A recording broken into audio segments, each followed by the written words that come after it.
Terima kasih Smart Viewers, Anda masih bersama kami tentunya dalam Binus On Screen menuju 40 tahun Binus berkarya. Ya, tanpa berlama-lama lagi, kita langsung saja saksikan wawancara khusus berikut ini yang akan dipandu oleh rekan kami, Yuda Batara. Halo Smart Viewers, balik lagi bareng saya Yuda Batara Hasibuan dan terima kasih buat Nathan dan Viana sudah memberikan saya kesempatan untuk mewawancarai salah satu narasumber kita, yaitu Prof. Haryanto Prabowo yang merupakan rektor dari Binus University. Dan langsung saja kita mulai pertanyaannya ke Prof. Haryanto. Halo Prof, pertama gimana nih kabarnya Prof? Apakah sehat? Ya, baik, sehat. Ya. Puji Tuhan ya Prof ya, semoga selalu dalam lindungan Tuhan. Terima kasih Prof sudah menyempatkan waktunya untuk ngobrol-ngobrol bareng kita. Nah, mau ngobrol tentang 40 tahun menuju Binus berkarya bagi Bina Nusantara nih Prof. Gimana sih Prof memaknai perjalanan Binus menuju 40 tahun berkaryanya bagi Nusantara Prof? Ya, kita tentu bersyukur dulu ya pada Tuhan karena sampai saat ini dalam perjalanan menuju 40 tahun Binus selalu diberkati Tuhan, Binusian juga begitu dengan segala perjalanannya ya, dari yang keluarga Om Wibowo yang merintis dan sekarang kita semua yang melanjutkannya gitu. Jadi ya makna pertamanya menurut saya kita syukuri, kita penuh makna lah ya, bisa sampai menuju 40 tahun itu. Tapi kalau saya pertama tentu kita syukuri dulu lah, itu yang penting atas semua yang bisa kita capai, yang belum bisa kita capai, mungkin juga ada yang tidak bisa kita capai gitu. Dan Binus, terutama Binus University bisa menjadi perguruan tinggi, lembaga pendidikan tinggi ya. Prof, menariknya juga kan inovasi-inovasi yang dikeluarkan oleh Binus itu nggak lekat dari hard skill maupun soft skill yang dilakukan oleh Binus nih Prof. Kira-kira apa sih yang menjadi komitmen dalam mempertahankan pendidikan yang terbaik yang dilakukan Binus? Mungkin dari segi hard skill dan soft skill bagi Indonesia sehingga dapat bersaing secara nasional maupun global Prof. Kita kan lembaga pengajaran ya. Memang kita berangkatnya dari sebuah kursus ya, tapi setelah menjadi formal pendidikan, lembaga pendidikan, kita fokus pada pendidikan. Pendidikan itu tidak membuat orang hanya punya skill, punya keterampilan saja ya, punya kemampuan, punya pengetahuan, tapi juga penting punya soft skill, punya attitude, punya values gitu. Nah, kita kombinasikan itu. Di graduate lulusan kita punya graduate attribute ya, kombinasi yang pas antara kompetensi global, technical, kompetensi yang dibutuhkan masa depan, dan juga kita kuatin dengan soft skill, dengan employability skill, entrepreneurship yang seperti itu, dan values Binusian kita itu kuat di situ. Nah, jadi karena kita sadar pendidikan itu tidak membuat orang jadi robot kan, pendidikan itu harus bisa membuat orang hidup lebih baik, bisa melihat mana yang baik, mana yang salah, mana yang benar, dengan kekuatan dia, dengan keterampilan dia, dengan pengetahuan dia, tapi dilengkapi dengan karakter yang baik. Itu Binusian gitu ya, dan itu memang selalu menjadi komitmen kita ya. Kita menjunjung tinggi integritas, contohnya nyata kan, kita tidak mengucapkan saja, tapi kita menjunjung tinggi integritas, kejujuran itu utama, misalnya di Binus itu utama, diterapkan di semua, baik karyawan, dosen, staf maupun mahasiswa. Nah, Prof, kalau kita berbicara tentang pendidikan, kira-kira pencapaian apa saja yang telah diraih Binus dalam bidang pendidikan khususnya nih Prof? Ya, sesuai dengan visinya yang tahun ini kan kita akan mengakhiri visi Binus 2020.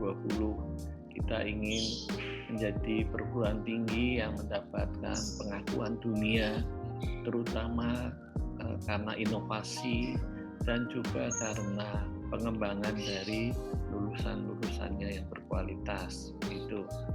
Nah, tentu kalau dilihat dari pencapaian-pencapaiannya untuk di pengakuan, di recognition, ya kita bersyukur salah satunya BINUS bisa masuk dalam 801 sampai 1000 dunia. Itu suatu pencapaian yang baik, yang luar biasa, yang kita syukuri. Ya, itu yang sifatnya ranking ya. Tapi kalau yang pengakuan sifatnya akreditasi nasional, saya kira kita sudah paham semua. Ini sudah posisi yang akreditasinya A, menuju unggul sekarang. Ya. Kemudian juga di akreditasi internasional, beberapa program studi juga mencapainya. Tapi itu kan sifatnya pengakuan-pengakuan ya. Yang lebih penting dari sisi strategic objektif, BINUS itu kan ingin mencapai 2 dari 3 lulusan itu bekerja di global company ya, menjadi entrepreneur. Itu puji Tuhan ya, kita bisa mencapainya. Artinya pendidikan di BINUS itu relevan pada saatnya. Jadi lulusannya sesuai dengan apa yang dibutuhkan di masyarakat, baik untuk semangat menjadi entrepreneurship, menjadi wirausaha, maupun yang memang berkarya di global company, di premium company, di national premium company. Itu yang memang saya kira menjadi satu pencapaian yang baik.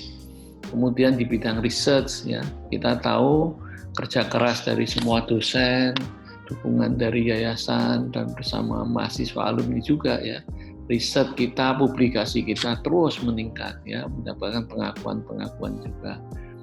Di bidang pengabdian masyarakat juga karyanya makin banyak ya. BINUS juga tidak hanya berhenti sebagai perguruan tinggi dalam pengabdian masyarakat, tapi karya-karya nyata ya dirasakan oleh masyarakat karena support juga dari Yayasan BINUS. Nah, satu lagi pengembangan diri.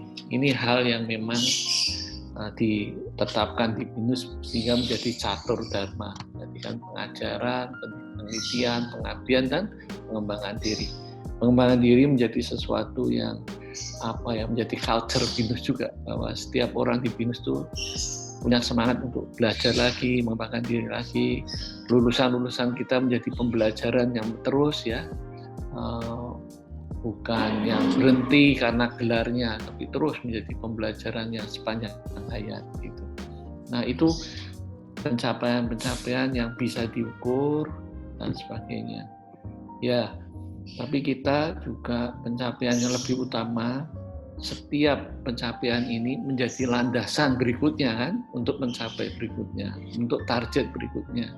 Apa yang kita capai di 2020 ini menjadi landasan yang kokoh, kuat, terus untuk menuju 2035 gitu. Ya, baik. Pengakuan yang lebih penting harus dari masyarakat. Baik. Harus dari mahasiswa, dari alumni yang makin bangga gitu. Apa artinya ya kita punya ranking, punya akreditasi, tapi sebetulnya itu tercermin karena kebanggaannya, karena prestasinya dari para mahasiswa, dosen, staf, ya, alumni, semua BINUSian gitu. Ya. Oke, Prof. Terima kasih. Pencapaian BINUS ini juga nggak terlepas dari para BINUSiannya, Prof, dan kerja keras dari para BINUSian sendiri. Nah, mungkin pertanyaan terakhir, Prof. Kira-kira apa sih yang menjadi harapan Prof sendiri ke depannya di mana BINUS hampir 40 tahun berkarya? Ya, harapan saya kita ini kan lembaga pendidikan yang harus makin relevan ya. Kita tidak bisa bersembunyi di balik kekurangan-kekurangan kita, tapi kita harus menjadi harapan saya benar-benar BINUS itu sesuai dengan visi yang baru ya, untuk fostering and empowering the society yang berkelas dunia. Ya, itu maknanya dalam sekali ya, maknanya dalam sekali. Jadi semua pencapaian 2020 itu akan makin nyata menjadi landasan untuk mengempowering masyarakat, mengempowering society. Dalam lingkup yang kecil nih, ya, mahasiswa, alumni, di grup-grupnya, di masyarakat, di keluarganya, lalu di perusahaan tempat dia kerja, di perusahaan yang dia bangun, semuanya itu punya ingin kita capai. Nah, sehingga BINUS bukan menjadi sebuah organisasi ya, saja gitu. Tapi BINUS itu menjadi milik BINUSian gitu. Saya BINUSian gitu. Nah, BINUSian itulah sebetulnya representatif dari BINUS gitu. Ya, itu harapan saya, semoga para BINUSian makin menyadari bahwa sekali dia menjadi BINUSian tentu jadi yang sukses, yang terus ya membawa values dari BINUSian itu, sehingga BINUS bukan dilihat sebagai sebuah organisasi, bukan sebagai perguruan tinggi ANSI gitu. Tapi semua karyanya, termasuk BINUS TV kan, ini semua karyanya gitu. Ya, itu harapan saya. Jadi ya, sehingga organisasi kita atau BINUS itu menjadi seumur panjang, sepanjang zaman, karena bukan usianya yang penting kan, akhirnya karyanya nyata. Yaitu harapan yang mungkin semoga dimaknai bagi teman-teman semua. Tapi sekali lagi kita syukuri, kita menuju 40 tahun, paling tidak kita bisa membuktikan eksistensi kita. Tapi ya BINUSian yang ke depan yang akan maju, yang mengempowering the society. Ya, terima kasih ya. Semoga banyak memberikan inspirasi, semangat teman-teman semua. Amin. Terima kasih ya Prof udah menyempatkan waktunya untuk diwawancarain, dan juga saya berdoa untuk Prof sendiri agar selalu sehat dalam lindungan Tuhan dan juga keluarga, selalu diberikan kesehatan ya Prof. Terima kasih Amin. sekali lagi Prof untuk waktunya Prof. Oke, Smart Viewers, itu tadi perbincangan saya dengan Prof Haryanto Prabowo, dan sampai berjumpa lagi di lain waktu. Dan Nathan, setelah ini kita punya penampilan musik spesial untuk para Smart Viewers. Nah, Smart Viewers jangan kemana-mana, tetap saksikan BINUS On Screen Menuju 40 tahun BINUS berkarya.